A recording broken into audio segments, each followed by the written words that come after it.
제가 그 회복 탄력성이라는 책을 쓴 그 김주환 교수님의 강의를 들은 적이 있는데요. 이분이 그 강의 중에 퀴즈를 하나 냈는데 여러분도 한번 이 사람이 누군지 맞춰보시면 좋겠습니다. 22살 때 실직, 23살 때 지방의회 의원 출마 낙선, 24살 때 사업 부도, 27살 때 신경쇠약으로 치료, 34살 때 하원의원 출마 낙선, 39살 때 하원의원 제도전 낙선, 46살 때 상원의원 출마 낙선, 47살 때 부통령으로 지명 낙선, 50살 때 상원의원 출마 낙선.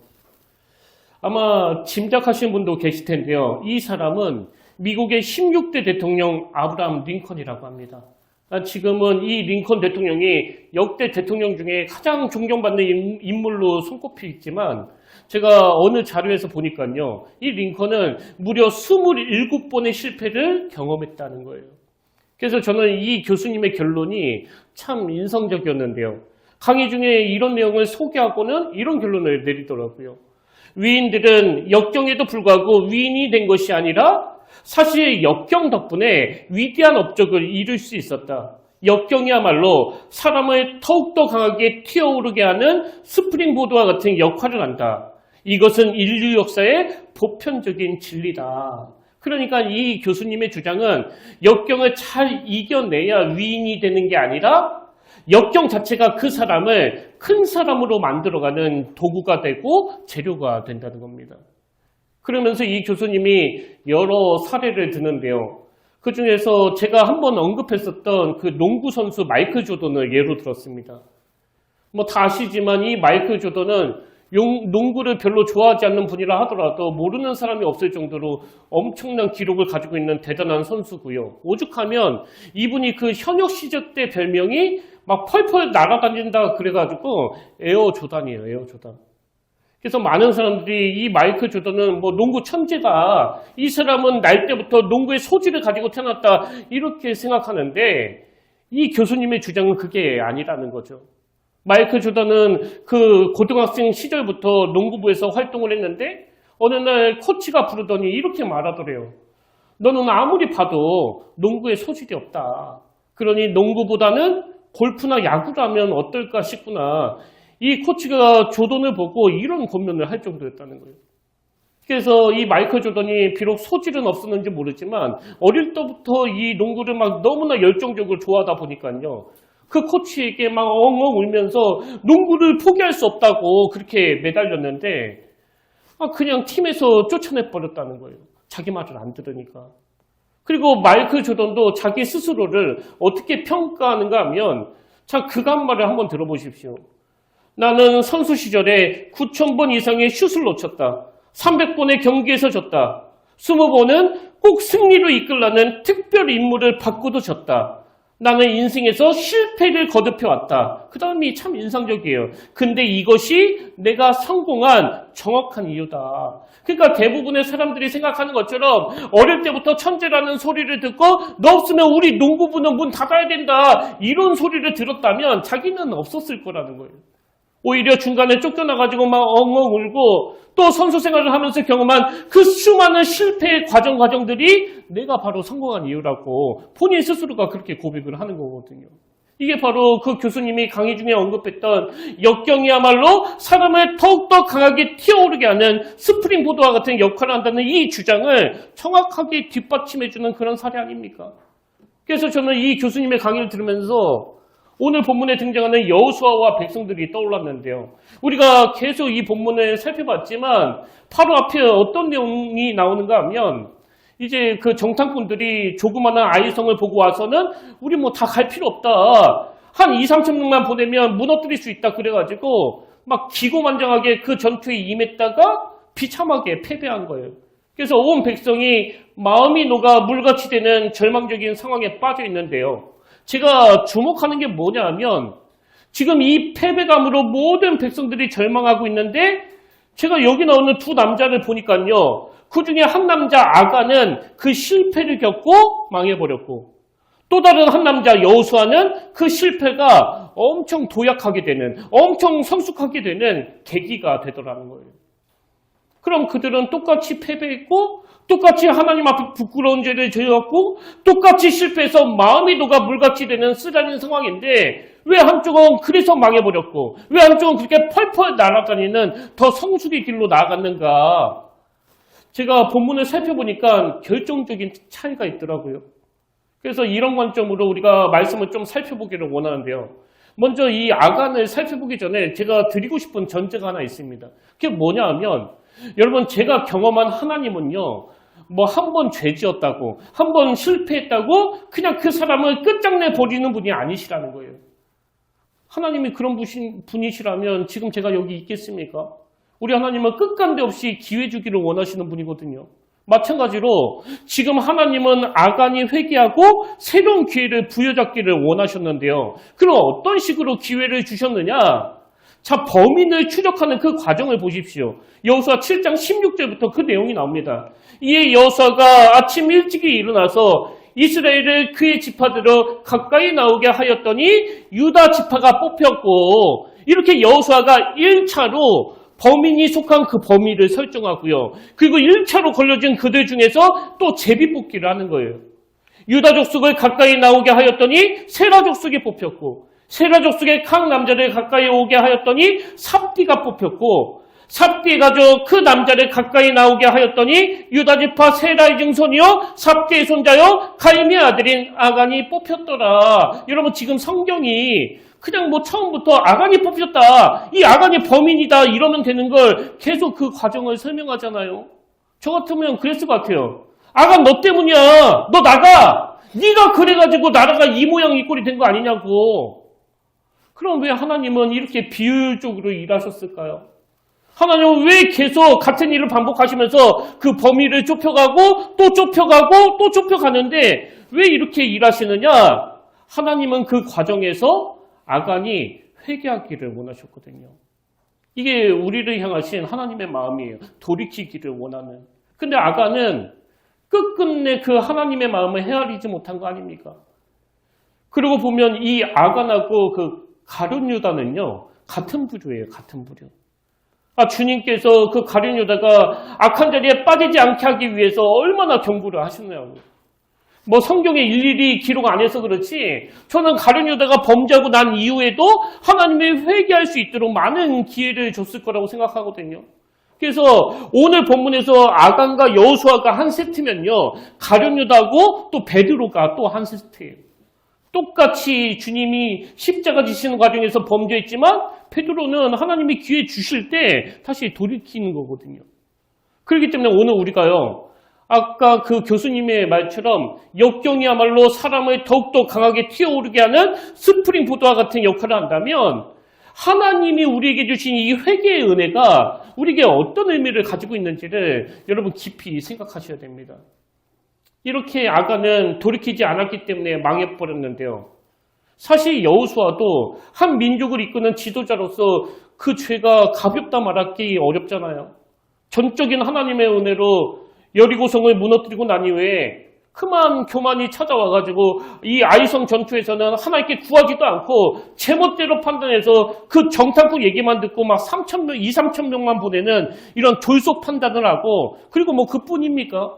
지난주에 우리가 살펴봤지만 이 여호수아가 얼마나 어리석고 미련한지 형식은 회개 기도를 드리는데 그 내용을 보면 자기가 뭘 잘못했는지도 잘 모르잖아요. 그래서 하나님이 안 도와주셔서 우리가 이렇게 비참하게 된 거 아니냐고.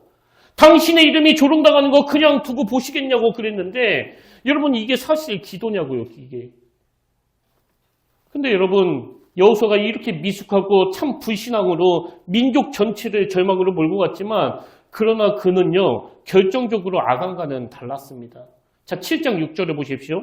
여호수아가 옷을 찢고 이스라엘 장로들과 함께 여호와의 궤 앞에서 땅에 엎드려 머리에 티끌을 뒤집어 쓰고 저물도록 있다가 여호수아는 비록 생각이 짧아가지고 하나님께 책임 전가하고 원망하는 기도를 드렸지만 하나님께서 그건 니들이 범죄해서 그런 거다 이렇게 말씀으로 정확하게 깨우쳐 주시니까 그 깨우침을 받자마자 바로 자기의 생각을 교정하고 자 7장 16절을 보십시오. 그 생각이 교정되니까 여호수아가 이렇게 반응합니다. 이해!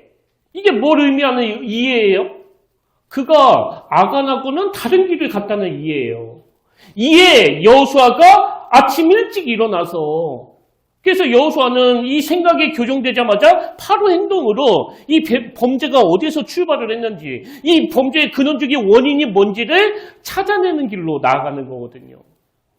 오늘 본문에서도 이런 여호수아의 모습이 여실히 드러나는데요. 자, 먼저 하나님이 여호수아의 생각을 교정시키기 위해서 무슨 말씀을 하시는지 보십시오. 본문 1절에서 이런 명령을 하십니다. 여호와께서 여호수아에게 이르시되 두려워하지 말라, 놀라지 말라. 군사를 다 거느리고 일어나 아이로 올라가라. 보라, 내가 아이 왕과 그의 백성과 그의 성읍과 그의 땅을 다 내 손에 넘겨주었으니 이 말씀 하나하나가 다 하나님의 교정이에요. 교정. 두려워하지 말라, 놀라지 말라. 사실 이 말씀은 여호수아 1장 9절에서 주신 말씀이거든요. 내가 명령한 것이 아니냐. 강하고 담대하라. 두려워하지 말며 놀라지 말라. 내가 어디로 가든지 내 하나님 여호와가 너와 함께하느니라.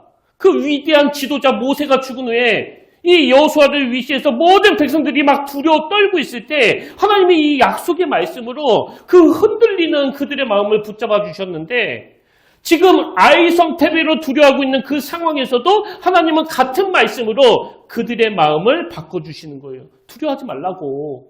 아이성에서의 패배가 너희를 망하게 하지 못한다고. 그 다음 말씀도 마찬가지예요.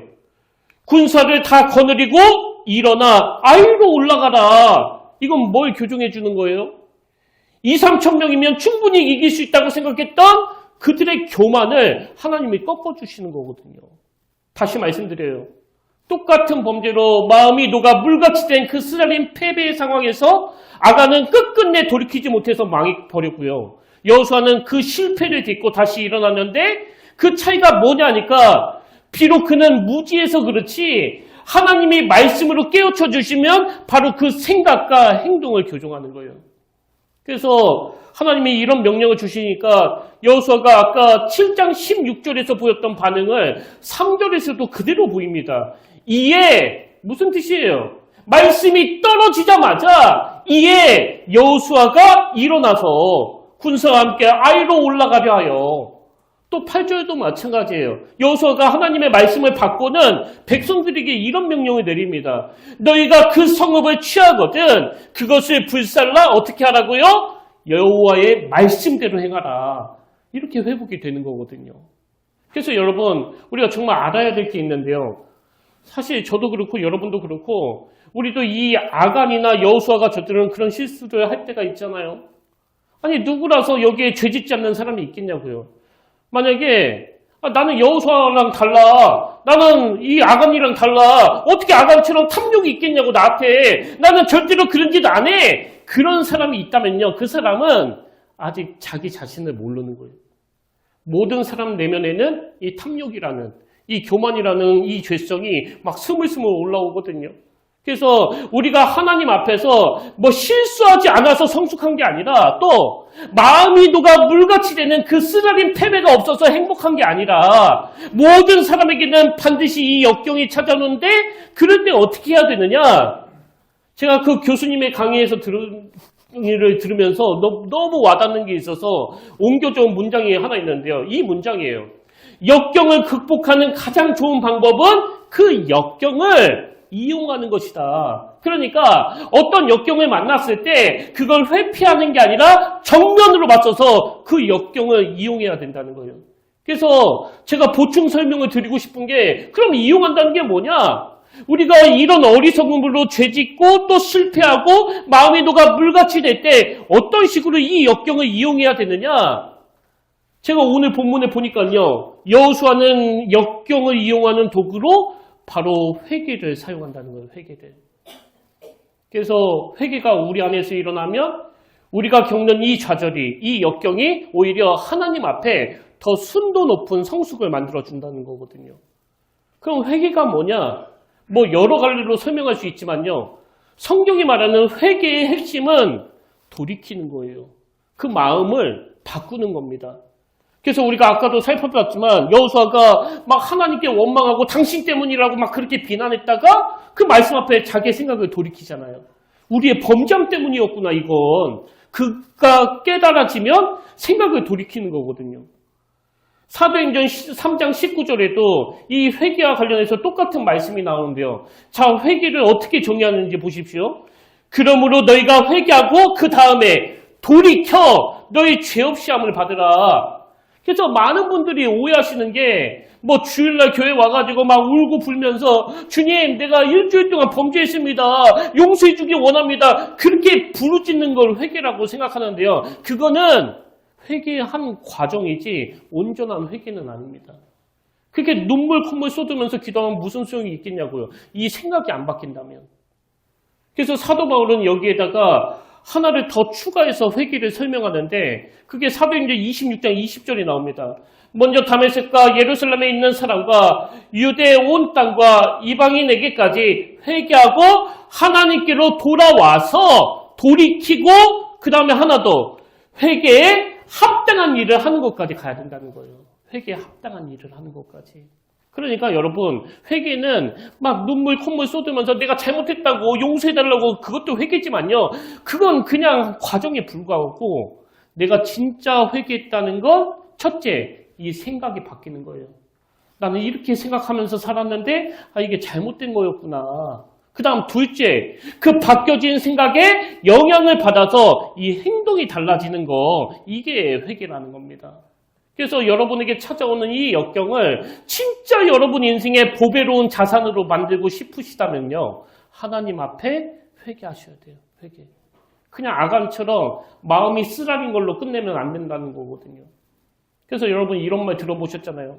세상에서 제일 먼 거리는 이 머리에서 이 가슴까지다.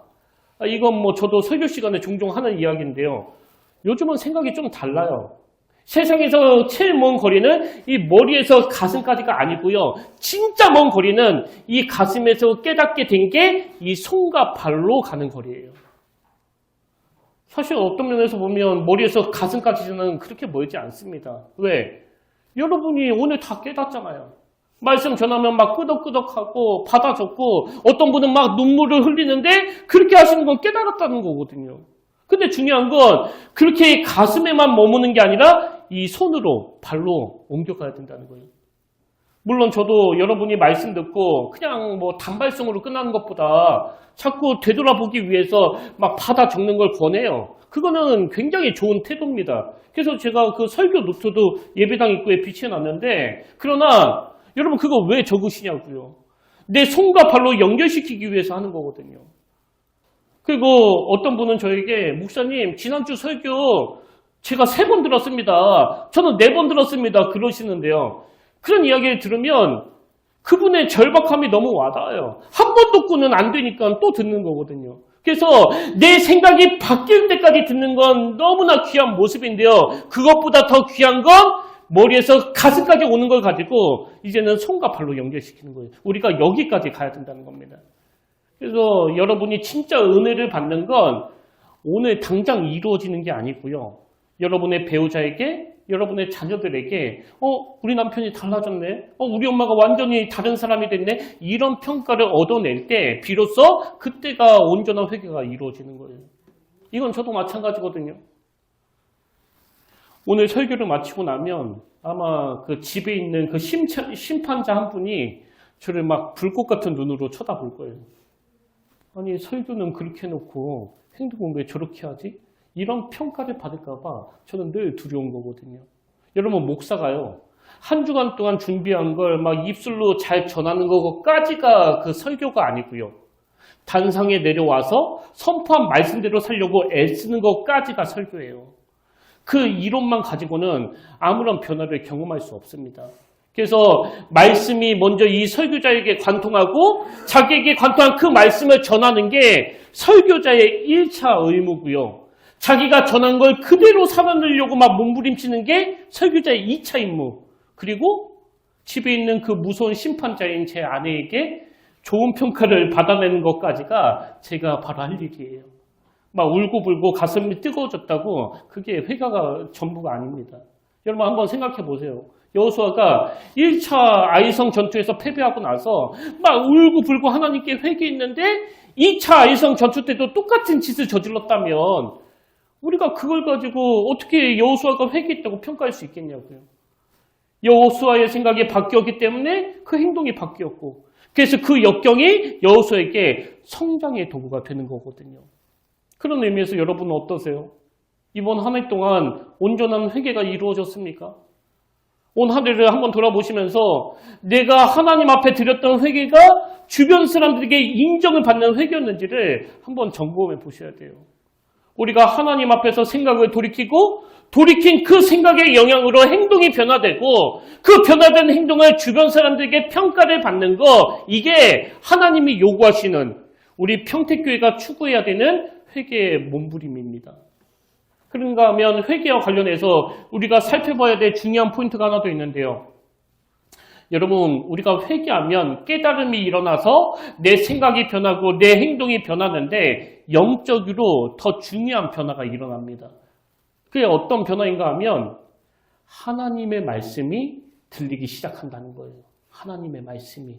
그래서 오늘 본문이 말씀을 이렇게 시작합니다. 8장 1절. 여호와께서 여호수아에게 이르시되. 이게 그 7장에 나오는 1차 아이성 전투에서는 없던 내용인데요.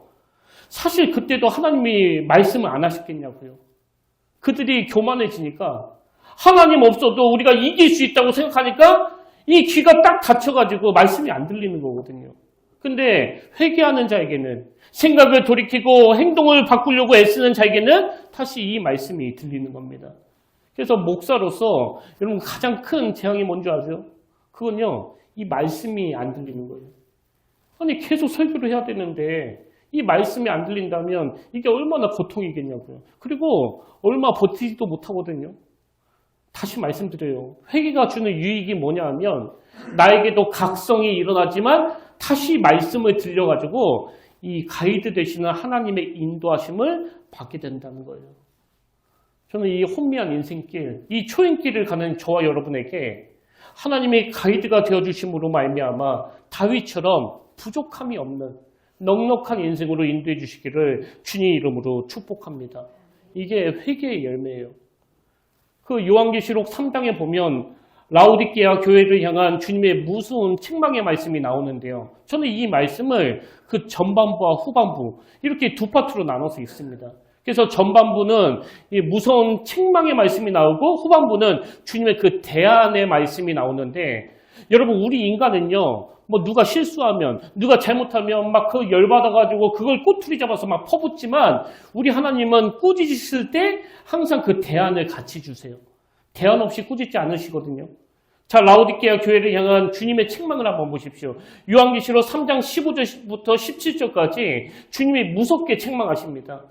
내가 내 행위를 아노니 내가 차지도 아니하고 뜨겁지도 아니하도다. 내가 차든지 뜨겁든지 하기를 원하노라. 내가 이같이 미지근하여 뜨겁지도 아니하고 차지도 아니하니 내 입에서 너를 토하여 버리리라. 내가 말하기를 나는 부자라 부요하여 부족한 것이 없다나 내 공고한 것과 가련한 것과 가난한 것과 눈먼 것과 벌거벗은 것을 알지 못하는도다. 이렇게 전반부에 하나님의 무서운 책망이 나오고요. 그리고 후반부에 하나님의 대안이 나옵니다. 18절. 내가 너를 권하노니 네게서 불로 연단한 금을 사서 부유하게 하고 흰옷을 사서 입어 벌거벗은 수치를 보이지 않게 하고 안약을 사서 눈에 발라 보게 하라. 여러분 회개하지 않는 그 강팍한 심령은요, 이 꾸지람밖에 안 들려요. 그래서 어떤 하나님의 말씀이 선포가 돼도 자꾸 그게 꾸지람으로 들리니까요, 뭐 교회도 안 오려고 하거든요. 아니 내가 일주일 내내 피곤하게 살다가 좀 위로를 받고 싶어서 교회에 나왔는데 계속 문제만 지적하네? 나 이제 평택교회 안 가.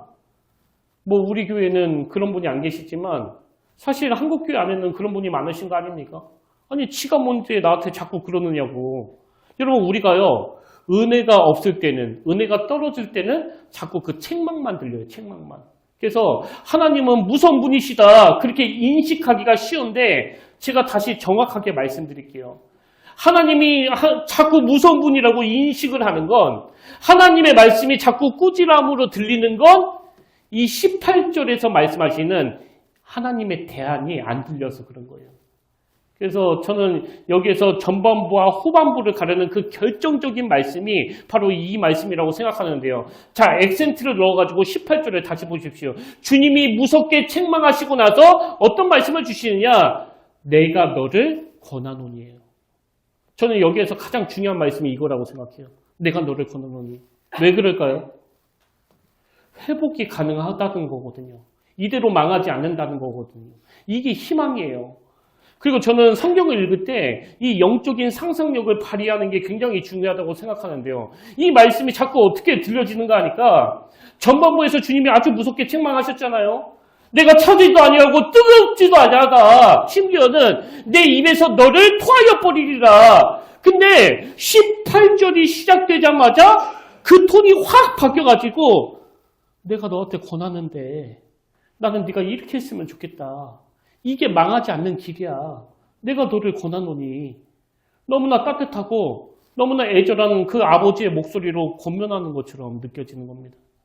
지금 여호수아가 지도자로서 엄청난 잘못을 저지르고 또 영적으로도 무지한 자리에 빠졌지만 여호수아에게 하나님의 이 따뜻한 권면, 내가 너를 권하노니 이 말씀이 들리니까요. 오늘 보면 8장 1절에서 그가 회복되자마자 제일 먼저 나오는 말씀이 여호와께서 여호수아에게 이르시되요.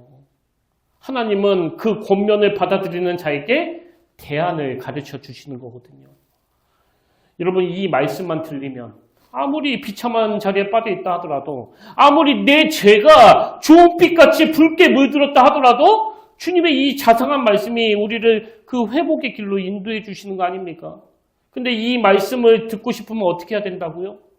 회개해야 된다고요. 회개.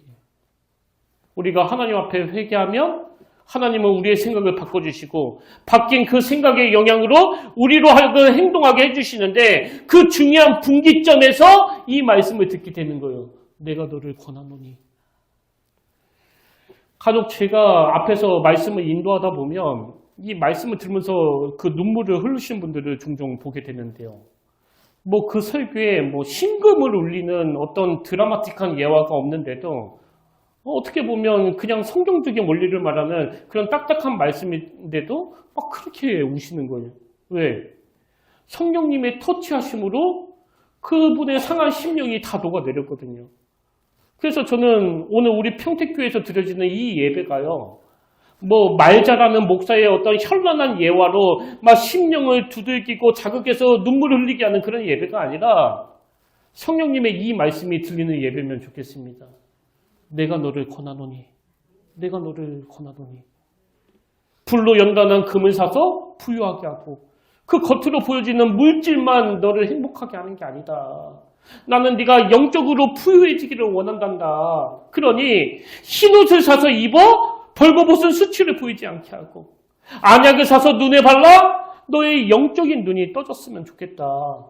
이 희망을 주시는 우리 주님의 말씀이 오늘 예배 가운데 저와 여러분 마음에 계속 울림이 되기를 원합니다.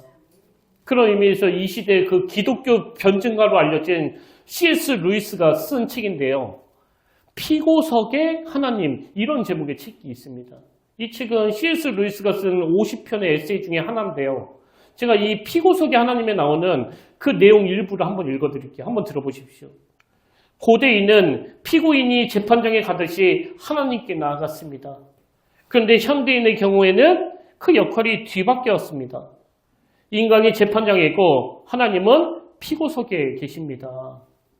그 초대교회 교회 때는 피고인이 재판장에 가듯이 성도들이 하나님께 나아갔거든요. 그래서 회개가 그 안에서 일어났는데 오늘 이 시대는 자기가 재판석에 딱 앉고 하나님은 그 피고석에 세운다는 거예요. 지난주에 살펴본 여호수아가 바로 그 케이스 아닙니까? 자기가 재판석에 딱 앉아가지고 기도랍시고 하는 게 하나님 왜 우리를 안 도와주셨어요? 하나님 우리를 여기에 보내신 거 아니냐고요. 근데 하나님은 회개의 자리로 나온 여호수아를 회복시키기 위해서 그의 잘못된 생각을 말씀으로 정확하게 교정시켜 주시는데요. 그 과정이 이 여호수아에게 왜 필요했는가 하니까 그 책에 보면 이런 내용이 나옵니다.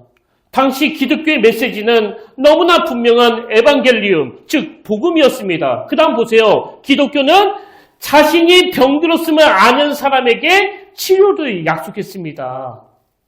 저는 근래에 이 복음의 특징을 이렇게 잘 설명한 거 본 적이 없는데 여러분 이 복음은 어떤 사람에게 나타난다고요? 자신이 병들었음을 아는 그 사람에게 이 복음의 능력이 나타난다는 거예요. 재판석에 딱 앉아가지고 하나님을 심판하고 하나님께 책임 전가하는 그 사람에게는 복음이 역사하지 않습니다. 뭐 설교 100번 들어보세요.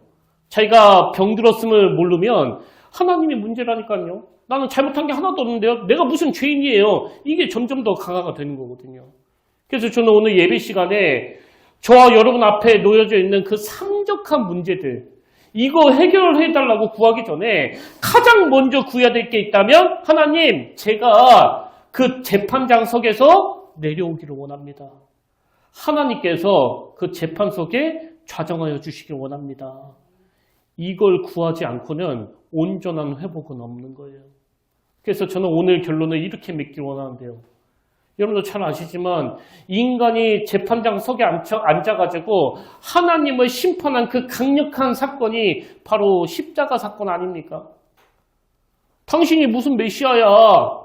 당신이 정말 메시아라면 나 같은 거룩한 사람을 상대해야 되는 거 아니야? 근데 어떻게 저 쓰레기 같은 세리들, 창기들을 상대할 수 있느냐고. 그래서 예수님을 죽인 사건이 그게 십자가 사건이잖아요.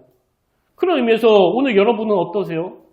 나는 스스로 거룩하다고 믿는 그 바리새인의 자리에 서 있습니까? 아니면 나의 병들었음을 인식하고 그 회개의 자리로 나아가고 있습니까? C.S. 루이스가 피고 속의 하나님이라는 책에서 한 말을 다시 한번 들어보십시오. 기독교는 자신이 병들었음을 아는 사람들에게 치료를 약속했습니다. 그래서 저는 이 말씀하고 시편 37편 23절 24절이 한 세트라고 생각하는데요. 우리의 연약함을 인식하는 게 왜 중요하냐? 여호와께서 그 사람의 걸음을 정하시고 그의 길을 기뻐하신 아니에요. 그 다음 보세요. 그는 넘어지나 아주 엎드려지지 아니함은 여호와께서 그의 손으로 붙드심이로다. 왜 인식해야 된다고요? 나의 연약함을? 자기가 병들었음을 알아야 넘어져도 아주 엎드러지지 않게 하시는 그 하나님의 놀라운 손길을 경험하기 때문이에요.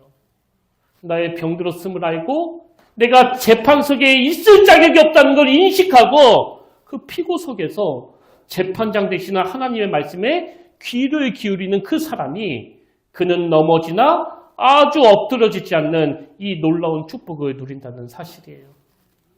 그래서 오늘 설교 여러분이 다 까먹으셔도 괜찮은데요. 이것만은 꼭 기억하셔야 돼요.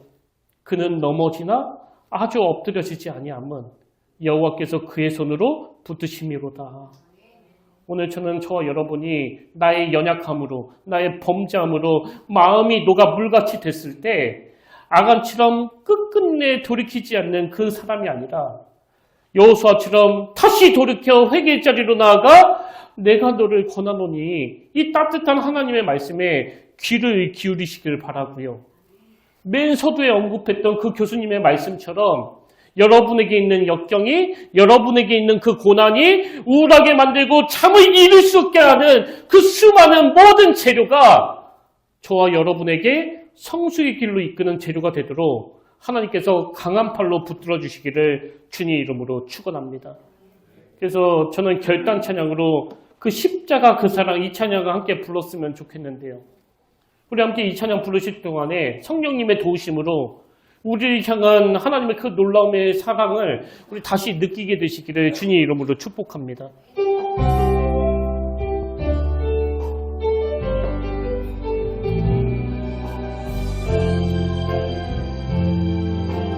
눈물 흘리시는 하늘 아버지, 사랑 때문에 고개를 떨구며 하나님의 아들 이 땅 위에 오시고 십자가의 교훈을 맡기셨네. 오직 사랑 그 사랑 때문에 하늘 보좌 버리고 십자가 지셨네. 나를 위해 오직 나를 살리시기 위해 모든 물과 피 흘리신 예수 십자가 그 사랑이 나를 정케했고 십자가 그 사랑이 나를 살리셨네 십자가 크신 그 능력이 죽음 이기셨고 그 십자가 나를 일으킨 나를 향한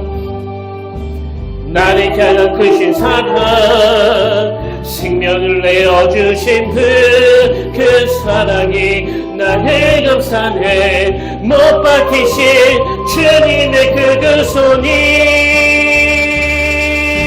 십자가 그 사랑이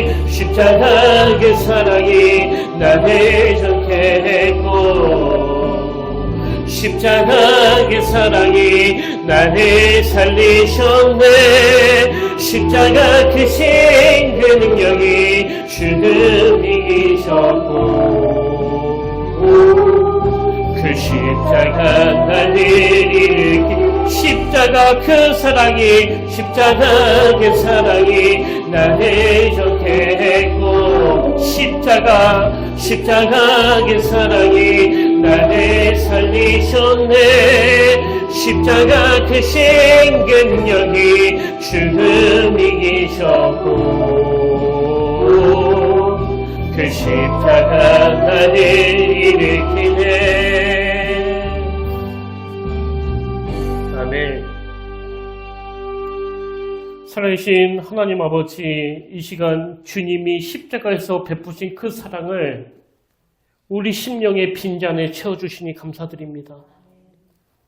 오늘 이 예배를 통해서 우리 모두가 다 참 나는 피고 속에 설 수밖에 없는 그 실패자라는 사실을 인정하고 이제는 재판장 자리에서 내려와 하나님의 공의로 정확하게 진단받기를 원하오니 아버지 아간의 길이 아니라 여호수아의 길로 나아가도록 저희들에게 말씀해 주시고 깨우쳐 주시고 지적해 주시고 헌면하여 주시옵소서.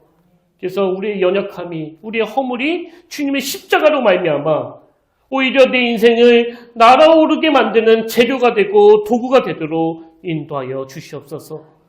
그 은혜의 자리로 인도해 주실 주님께 감사드리었고 이 모든 말씀 사랑이 많으신 예수님의 이름으로 기도드립니다.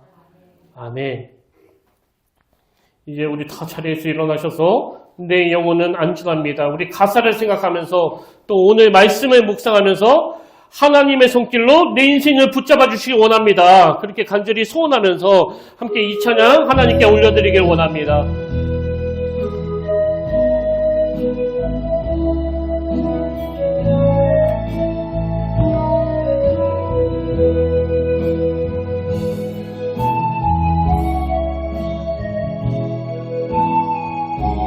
우리 함께 이렇게 고백합니다. 내 아버지 그 품 안에서 내 영혼은 안전합니다. 내 아버지 그 품 안에서 내 영혼은 안전합니다. 주 손길로 내 삶을 나누시니 그 평강이 나를 덮습니다. 나 비록 넘어지며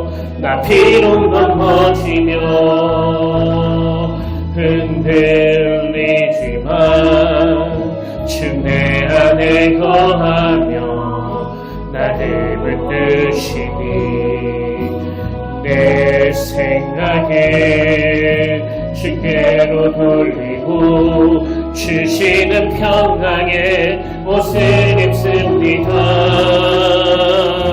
주 약속 안에서 내 영혼 평안해 내 뜻보다 크신 주님의 계획 나 신뢰해 두려움 다 내려놓고 주님만 의지해 주 안에서 내 영혼 안전합니다. 나 비록 넘어지며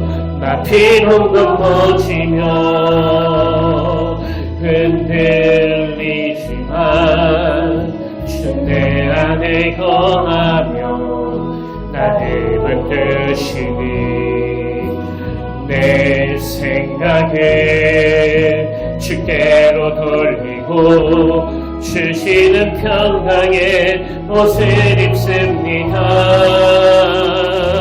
주 약속 안에서 내 영혼 평안해 내 뜻보다 크신 주님의 계획 나 신뢰해 두려움 다 내려놓고 주님만 의지해 주 안에서 내 영혼 안전합니다. 아멘. 여호와께서 사람의 걸음을 정하시고 그의 길을 기뻐하시나니 그는 넘어지나 아주 엎드려지지 아니함은 여호와께서 그의 손으로 붙드심이로다. 아멘. 하나님, 오늘 내 인생에 어떤 역경과 고난이 찾아온다 하더라도 나를 붙드시는 여호와 하나님의 손길이 있는 한 내 영혼은 안전할 줄로 믿습니다. 이번 한 주간 우리가 그 실패의 자리에 빠지지 않도록 그 강한 팔로 우리 인생을 견인하여 주시고 비록 우리의 연약함으로 마음이 녹아 물같이 되는 이런 쓰라린 피해비를 겪는다 하더라도 다시 회개의 자리로 나아가 하나님의 그 권면의 말씀으로 내 심령의 빈잔을 채우도록 은혜를 허락하여 주시옵소서. 그래서 내 생각이 변하고 그 변화된 생각의 영향으로 내 행동이 달라지며 주변 사람들에게도 성숙한 사람으로 인정을 받는 그런 회개에 합당한 열매를 맺는 주의 자녀들 되도록 인도하여 주시옵소서. 이제는 우리 주 예수 그리스도의 은혜와 하나님 아버지의 탐없는 사랑과 성령님의 감동, 감화, 위로, 교통, 충만하심의 역사가 비록 내 인생은 고갈된 빈장 같은 인생이지만 그리고 범죄함으로 잘못된 판단으로 슬픔이 흐르는 인생이지만 이것을 재료로 성숙하게 하시고 또 성장하게 하시는 그 하나님의 놀라운 은혜를 기억하며 다시 일어나 하나님의 꿈을 품고 달려가기를 다짐하며 예배하는 모든 주의 자녀들 머리 위에 지금부터 영원토록 함께 하시기를 간절히 축원하옵나이다.